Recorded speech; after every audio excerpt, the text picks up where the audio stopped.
اب جو آیت آ رہی ہے اس کے پڑھنے سے پہلے ایک بات سمجھ لیجئے کہ یہ جو اب 22 رکوعوں کا مضمون ہم پڑھ رہے ہیں، مجھے یہ بات آج شروع میں واضح کرنی چاہیے تھی، اس میں ترتیب کیا ہے۔ میں پہلے عرض کر چکا ہوں کہ پہلے 18 رکوعوں کی تقسیم ورٹیکل کی ہے ہم نے، 18 کو 4 رکوع ادھر، 10 درمیان میں، پھر 4 ادھر۔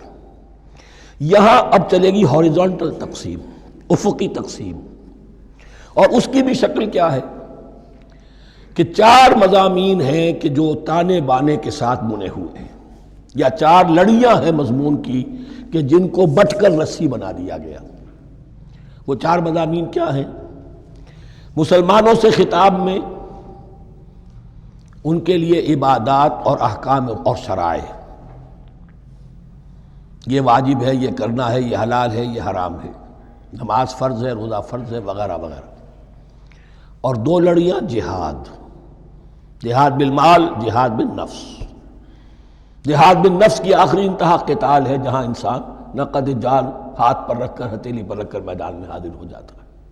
جو جنگ میں گیا اس نے اپنے آپ کو موت کے لیے پیش کر دیا، بچ کر آ جائے تو بونس ہے۔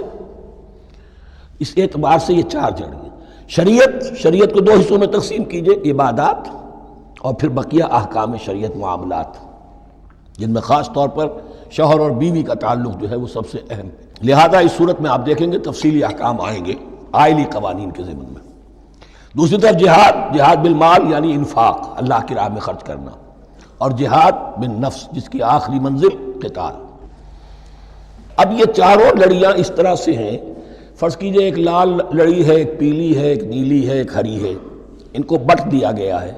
جب ایک طرف سے دیکھیں گے تو کٹا پھٹا نظر آئے گا، رنگ لال نظر آیا، پھر پیلا نظر آیا، پھر نیلا نظر آیا، پھر ہرا، پھر لال، پھر نیلا، پھر پیلا، پھر ہرا۔ تو ایسا معلوم ہوگا جیسے کٹے پھٹے ہیں مضامین۔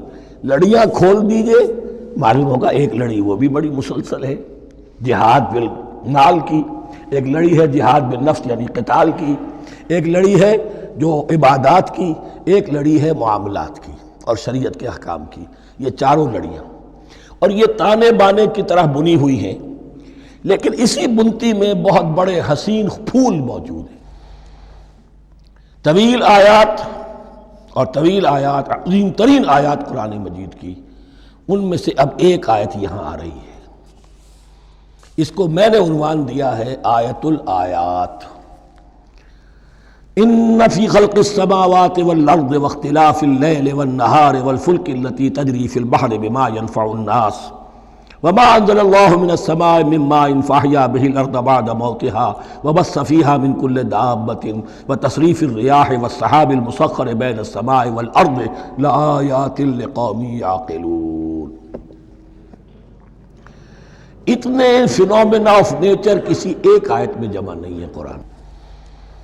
اللہ تعالیٰ تمام فینومینا آف نیچر کو اپنی آیتیں قرار دیتا ہے۔ آسمان اور زمین کی تخلیق، رات اور دن کا الٹ پھیر مختلف جگہوں پر، اور یہ جو ستارے ہیں اور یہ جو بھی نباتات ہیں زمین کی، ان میں سے آیتیں ہی آیت۔ لیکن ان آیت الآیات کو جس طرح یہاں ایک آیت میں سمویا ہے، یہ حکمت کا ایک بہت بڑا پھول ہے، بہت بڑا پھول جو ان 4 لڑیوں کی بنتی کے اندر آ گیا ہے۔ یقیناً آسمان اور زمین کی تخلیق میں اور رات اور دن کے الٹ پھیر میں، اور اس جہاز میں یا کشتی میں جو چلتی ہیں سمندر میں یا دریاؤں میں، وہ سامان لے کر جو لوگوں کو نفع دیتا ہے، بما ينفع الناس وما انزل اللہ من السماء من ماء، اور اس پانی میں کہ جو اللہ نے اتارا ہے آسمان سے، فاحیا به الارض بعد موتها، اور پھر اس سے وہ زندہ کر دیتا ہے زمین کو اس کے مردہ ہو جانے کے بعد۔ بے آب و گیا زمین پڑی تھی، بارش ہوئی ہے، اسی میں سے روئیدگی آ گئی ہے۔ وبث فیہا من کل دابہ، اور یہ تمام حیوانات اور چرند اور پرند جو اس کے اندر پھیلا دیے گئے ہیں۔ وتصریف الریاح، اور یہ ہواؤں کا چلنا جو ہے، کبھی پروا چل رہی ہے، کبھی پچھمی چل رہی ہے، کبھی مشرق سے آ رہی ہے، کبھی مغرب سے آ رہی ہے، تصریف الریاح ہے۔ والسحاب المسخر بین السماء والارض، اور ان بادلوں میں کہ جو معلق کر دیے گئے آسمان اور زمین کے درمیان، لآیات لقوم یعقلون، ان سب میں آیات ہیں، نشانیاں ہیں ان لوگوں کے لیے جو عقل سے کام لیں۔ ان کو دیکھو اور ان کے خالق کو، مدبر کو پہچانو، آیات ہے۔ اور ان کے آیات کے پہچاننے کا جو عملی نتیجہ نکلنا چاہیے اور جس کو عام طور پر لوگ نہیں پہنچ پاتے جس تک، اب اگلی آیت میں اس کا تذکرہ ہے۔ نتیجہ تو نکلنا یہ چاہیے کہ پھر محبوب اللہ ہی ہو، شکر اسی کا ہو، اطاعت اسی کی ہو، عبادت اسی کی ہو۔ جب سورج میں کچھ نہیں، یہ تو اللہ نے اس کو بنایا ہے، یہ حرارت جو ہے اللہ نے دی ہے، چاند میں کچھ نہیں، ہوائیں چلانے والا کوئی وہی تو ہے، تو اب کسی شے کے لیے کوئی شکر نہیں، کسی شے کے لیے کوئی عبادت نہیں، کوئی ڈنڈوت نہیں، کوئی سجدہ نہیں، بلکہ صرف اللہ کے لیے، اور وہی مطلوب و مقصود بن جائے، وہی محبوب ہو۔ لا محبوب الا اللہ، لا مقصود الا اللہ، لا مطلوب الا اللہ۔ جن لوگوں کی یہاں تک رسائی نہیں ہو جاتی، وہ لوگ کسی اور شے کو اپنا محبوب و مطلوب بنا کر اس کی پرستی شروع کر دیتے ہیں۔ خدا تک نہیں پہنچے، اپنے نفسی کو معبود بنا لیا، جو یہ کہے کر رہے، معبود تو ہو گیا۔ ارأیت من اتخذ الہہ ہواہ، اپنے قوم کو معبود بنا لیا، قوم کی برتری کے لیے اور قوم کی سربلندی کے لیے جانے بھی دے رہے، وطن کو معبود بنا لیا۔ اس حقیقت کو علامہ اقبال نے سمجھا ہے، اس دور کا سب سے بڑا بت وطن ہے۔ اس دور میں میں اور ہے، جام اور ہے، جم اور، ساقی نے بنا کی روش لطف و ستم اور، تہذیب کے آزر نے ترشوائے صنم اور، مسلم نے بھی تعمیر کیا اپنا حرم اور، ان تازہ خداؤں میں بڑا سب سے وطن ہے، جو پیرہن اس کا ہے وہ مذہب کا کفن ہے۔ نیشنلزم، ٹیریٹوریل، وطنی قومیت، وطن کی جے، یہ معبود بنائے بیٹھے۔ تو اب یہاں سنیے، وَمِنَ النَّاسِ، اور لوگوں میں سے کچھ ایسے بھی ہیں مَن يَتَّخِذُ مِن دُونِ اللَّهِ أَندَادًا، جو اللہ کو چھوڑ کر کچھ اور چیزوں کو اس کا مد مقابل بنا دیتے ہیں۔ وطن کو بنا لیا، قوم کو بنا لیا، ہیومنزم، انسانیت، نوع انسانی، ہم اس کے خدمتگار ہیں، ہم اس کی بہتری کے لیے کام کر رہے ہیں، یہ بھی ایک معبود بن گیا۔ اور سب سے گھٹیا انسان وہ ہے کہ اپنے ہی حسن کا دیوانہ بنا پھرتا ہوں، اپنا ہی نفس ہے، اسی کے گر چکر لگا رہا ہے، وہی حریم ہے اس کا، وہی حرم ہے اس کا، اور وہ طواف کر رہا ہے اپنے نفس کا، تو وہ بھی تو اس کا ایک معبود ہے۔ لوگوں میں سے وہ بھی ہیں کہ جو اللہ کو چھوڑ کر کسی اور چیز کو اس کا مد مقابل بنا دیتے ہیں۔ یحبونہم کحب اللہ، اور ان سے محبت کرنے لگتے ہیں جیسی کہ اللہ سے کرنی چاہیے۔ یہ فلسفہ ہے اصل میں، ہندی میں اسے آدرش کہتے ہیں، عربی میں نصب العین، انگلش میں آئیڈیل۔ ہر باشعور انسان کسی شے کو اپنا آئیڈیل بناتا ہے اور اس سے پھر محبت کرتا ہے، اس کے لیے جیتا ہے، اس کے لیے مرتا ہے، قربانیاں دیتا ہے، اثار کرتا ہے، قوم کے لیے قربانی، وطن کے لیے قربانی، فلاح کے لیے قربانی، خود اپنی ذات کے لیے قربانی۔ یحبونہ کحب اللہ، یہ سارے کام تو اللہ کے لیے کرنے کے تھے، جیو اللہ کے لیے، مرو اللہ کے لیے، محبت اس سے کرو۔ ان صلاتی و نسکی و محیای و مماتی للہ رب العالمین۔ تم نے اپنی یہ ساری نسبتیں کسی اور شے کے ساتھ وابستہ کر دی، تم نے اللہ کا مد مقابل تراش لیا۔ می تراشت فکر ما ہر دم خدا بندے دیگر، رست از یک بند تا افتاد در بندے دیگر۔ انسان معبود تراشتا رہتا ہے اپنے ذہن سے، اور ان کے لیے محبت کرتا ہے، جانے دیتا ہے، قربانیاں دیتا ہے۔ وَمِنَ النَّاسِ مَن يَتَّخِذُ مِن دُونِ اللَّهِ أَندَادًا يُحِبُّونَهُمْ كَحُبِّ اللَّهِ، یہ مضمون بھی سورہ حج میں زیادہ واضح ہوگا۔ وَالَّذِينَ آمَنُوا أَشَدُّ حُبًّا لِلَّهِ، پھر یہ لٹمس ٹیسٹ کا لفظ میری زبان پر آ رہا ہے، اور جو لوگ واقعتاً صاحب ایمان ہوتے ہیں ان کی شدید ترین محبت ہوتی ہے اللہ کے ساتھ۔ اگر یہ نہیں ہے، اگر یہ نہیں تو بابا پھر سب کہانیاں ہیں۔ کوئی شے اللہ سے زیادہ محبوب ہو گئی وہ تمہاری معبود ہے، تم نے اللہ کو چھوڑ دیا، چاہے وہ دولت ہی ہے۔ تائس عبد الدینار و عبد الدرہم، ہلاک اور برباد ہو جائے درہم و دینار کا بندہ۔ نام عبد الرحمن ہے، حقیقت میں عبد الدینار ہے۔ دینار آنا چاہیے، حرام سے آئے، حلال سے آئے، جائز سے آئے، ناجائز سے آئے، تو معبود اللہ نہیں ہے، معبود دینار ہے۔ ہندو نے یہ کیا کہ لکشمی دیوی کی ایک مورتی بنا کر پوجنا شروع کر دیا، یہ لکشمی دیوی اگر ذرا مہربان ہو جائے گی دولت آ جائے گی۔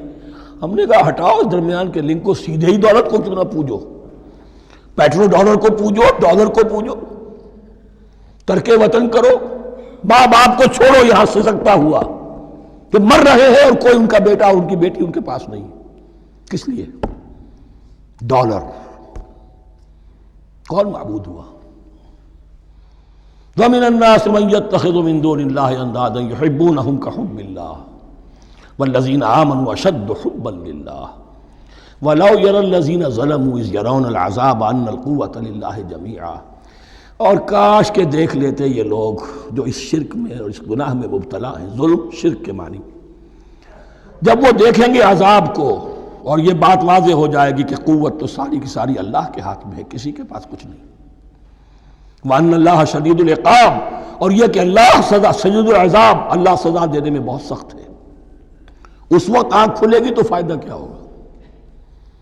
اب آنکھ کھلے تو فائدہ ہے۔ اِسْتَبَرَّأَ الَّذِينَ اتُّبِعُوا مِنَ الَّذِينَ اتَّبَعُوا۔ اب انسانی معاشرے کے اندر یہ ہوتا ہے، کچھ لوگ ہوتے ہیں لیڈر لوگ جو اپنے پیچھے لوگوں کو لگا لیتے ہیں، چاہے ڈیماگوگز ہوں، چاہے مذہبی جو ہے وہ مسندوں کے والی ہوں، اپنے پیچھے لگاتے ہیں، اور ان کے پیچھے لگنے والے جو ہیں وہ یہ سمجھتے ہوئے ان کی عزت بھی ہے، ان کا احترام بھی ہے، ان کے نیچے دبے بھی ہوئے، ان کا پیچھے پیچھے چلتے ہیں۔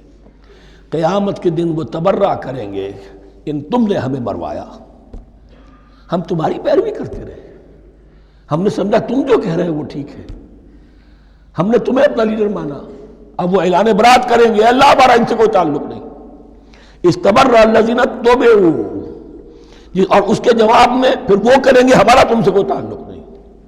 اس روز کے جن لوگوں کا اتباع کیا گیا تھا دنیا میں، لیڈر لوگ، وہ ان لوگوں سے جنہوں نے پیروی کی تھی ان سے تبرہ کریں گے۔ وَرَأَوُا الْعَذَابَ وَتَقَطَّعَتْ بِهِمُ الْأَسْبَابُ، اور وہ دیکھ لیں گے عذاب کو، نگاہوں کے سامنے جہنم آ جائے گی اور تمام رشتے منقطع ہو جائیں گے۔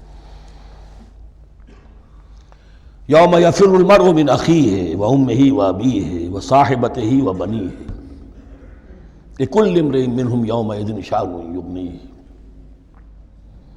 یود المجرم لو یفتدی من عذاب یومئذ ببنیہ وصاحبتہ واخیہ وفصیلتہ التی تؤویہ ومن فی الارض جمیعا ثم ینجیہ۔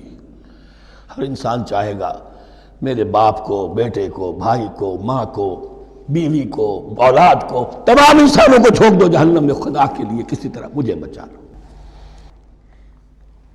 تقطعت بہم الاسباب، سارے رشتے منقطع ہو جائیں گے، جن رشتوں کی وجہ سے حرام کو حلال اور حلال کو حرام کر رہے ہو، جن کی دلجوئی کے لیے حرام کی کمائی کرتے ہو، جن کی دلجوئی کے لیے دین کے راستے سے آگے نہیں بڑھ رہے ہو، دین کے راستے میں بیوی ناراض نہ ہو جائے، گھر والے ناراض نہ ہو جائیں، بتقطعت بہم الاسباب، یہ سارے رشتے یہیں تک کے لیے ختم ہو جائیں۔ وقال الذین اتبعوا، اور جو ان کے پیروکار تھے وہ کہیں گے لو ان لنا کرۃ، اگر کہیں ہمیں دنیا میں لوٹنا نصیب ہو جائے، فنتبرأ منہم کما تبرؤوا منا، تو ہم بھی ان سے اسی طرح برات کریں گے جیسے آج یہ ہم سے برات کر رہے ہیں۔ کذالک یریہم اللہ اعمالہم حسرات علیہم، اس طرح اللہ ان کو دکھائے گا ان کے اعمال حسرتیں بن جائیں گی، کاش کہ ہم نے سمجھا ہوتا، کاش کہ ہم نے ان کی پیروی نہ کی ہوتی، کاش کہ ہم نے ان کو اپنا لیڈر اور اپنا ہادی اور رہنما نہ مانا ہوتا۔ وما ہم بخارجین من النار، لیکن وہ اب آگ سے نکلنے والے نہیں ہوں۔